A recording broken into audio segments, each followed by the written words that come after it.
Friday, a typhoon toppled a huge fuel storage tank at the base of Mount Fuji in Japan. The resulting fire swept a U.S. Marines barracks there. One Marine died instantly, but today it turns out the tragedy was greater than at first reported. Of 37 badly burned Marines, 19 have less than a 50-50 chance of survival. I'm Chaz Henry. I'm a retired captain of Marines, and I recently wrote the book Fuji Fire, Sifting Ashes of a Forgotten U.S. Marine Corps Tragedy. Fuel bladders had been placed uphill of where the Marines were staying in Quonset huts that were heated by open flame kerosene heaters.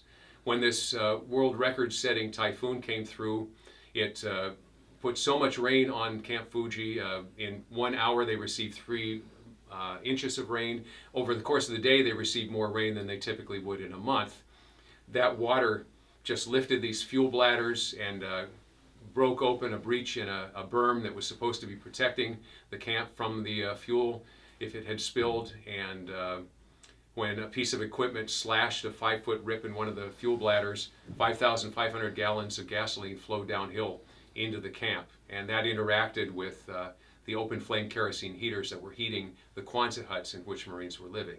Typhoon Tip was the largest and most intense typhoon ever. It's a record that it holds still to this day. So this is in 1979. Were it not for Typhoon Tip, these events would not have happened at Camp Fuji.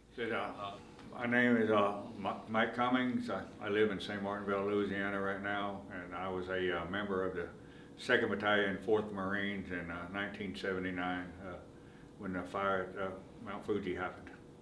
The typhoon was coming, and we were actually scheduled to go out on Liberty for the weekend, and everybody that was not on duty was going to be going to Tokyo. But with this typhoon coming in and the rain and stuff hitting, all Liberty was canceled. So we were just told to stay basically stay in the Quonset huts. So it was just pretty much the base was shut down because of the typhoon. The atmosphere, it was prehistoric. I mean, that's just putting it mildly. The Quonset huts were run down, and it was just the living quarters in general. I mean, at the time it was good enough for the Marines, but and safety was not the main issue at the time. So it could have been better, put it that way. I had just come in from outside, and I had taken my boots off. I still had my rain suit on, but I was barefoot. And it wasn't that long after I had come in, another Marine come running in behind us, and as soon as he walked in, he goes, "I smell gas." And almost immediately, just a bright flash and a big whoosh, like you would light a barbecue pit that had too much lighter fluid on it. That was the first time, and it just went up almost immediately after he said, "I smell gas." You heard this whoosh, whoosh, and you saw the flames leap from the stove across the floor. Just the entire floor was standing in fuel, and it's ignited. And everybody's faces are illuminated red in the flames. When it happened, it looked like somebody just turned on spotlights. It just like you lit up a football field with 100 spotlights, with the stadium lights. It was just that fast with an immediate whoosh. And then it started getting hot real quick, and we knew something was wrong. And our first inclination is, are we being attacked? Okay. When it happened, the back door was nailed closed because of the weather.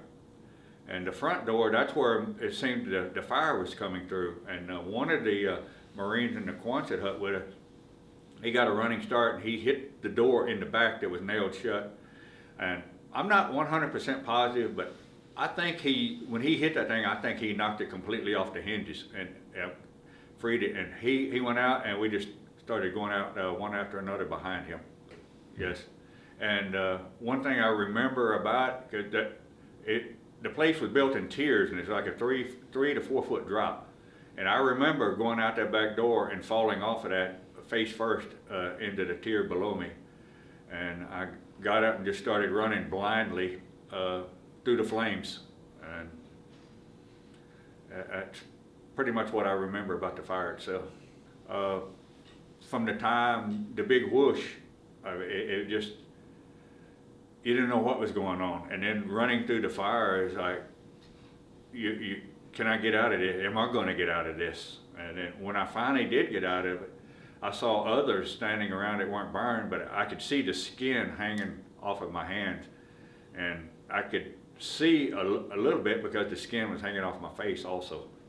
So I wasn't sure what was going to happen from there. And then all of a sudden, the pain just went away. And I learned later that at certain burns, it kills the nerve endings.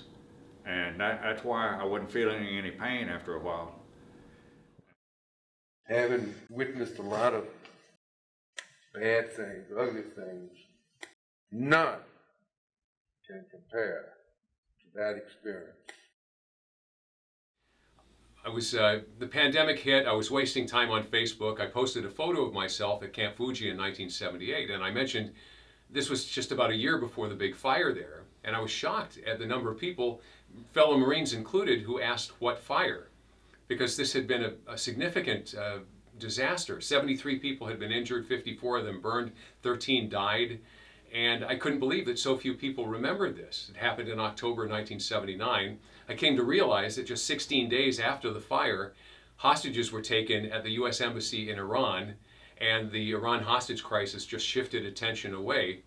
And so the story had not even been included in many Marine Corps histories. And I felt these were guys all about my age. I was not there during the fire, but these were Marines of my generation, and I felt it was necessary to tell their story.